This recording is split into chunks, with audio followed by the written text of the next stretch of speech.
There's this quote I found by J.R.R. Tolkien that I've been sitting with lately. It says, "The long way round is often the shortest way home."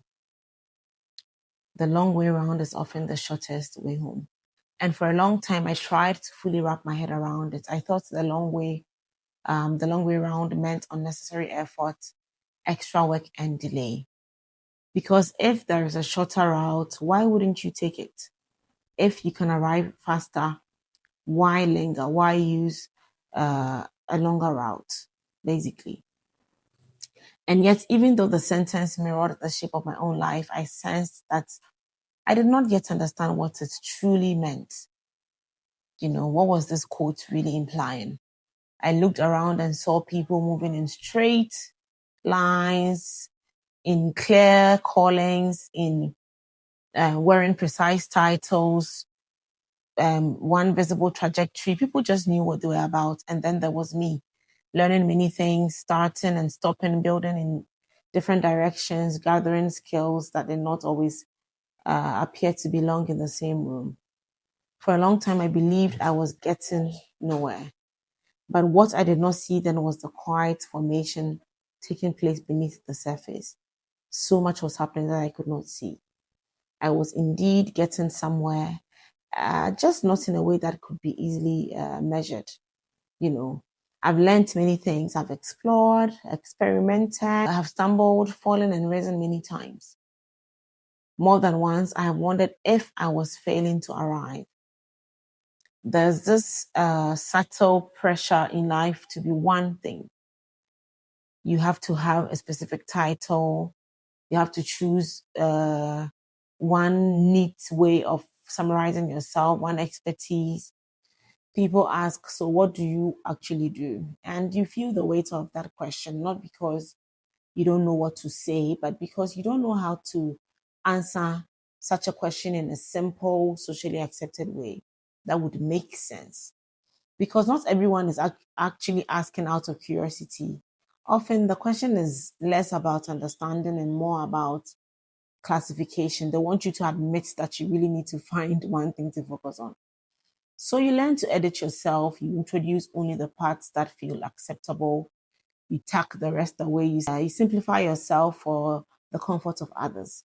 But hiding comes at a cost. Not being your true self comes at several costs.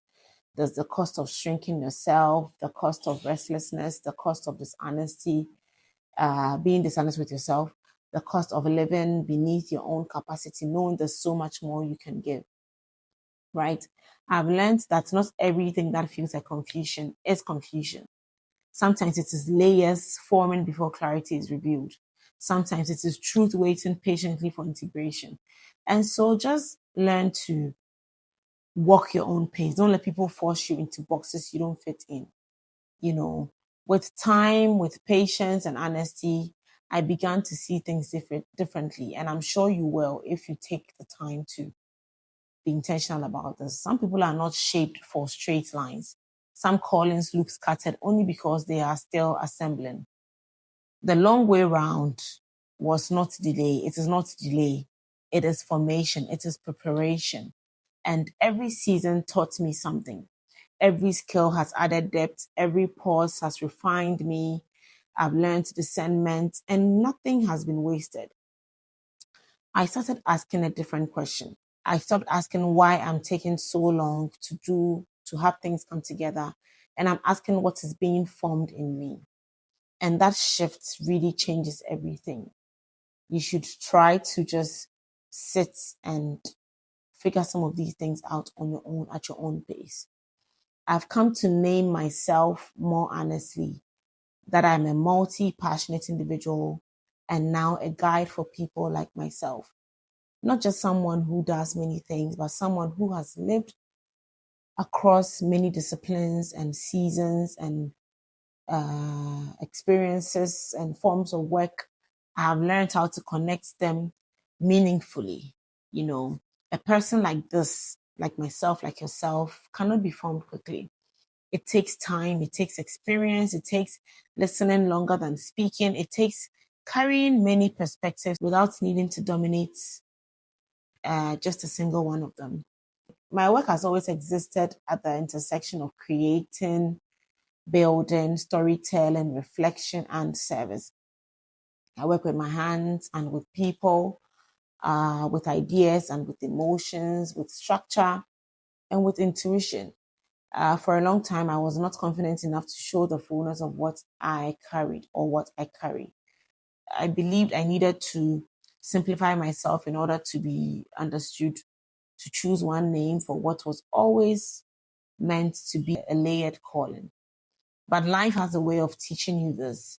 Clarity does not come from reduction or from shrinking yourself. It comes from integrating, finding how the different parts of you come together to make sense. This season, I'm no longer trying to outrun the shape of my life.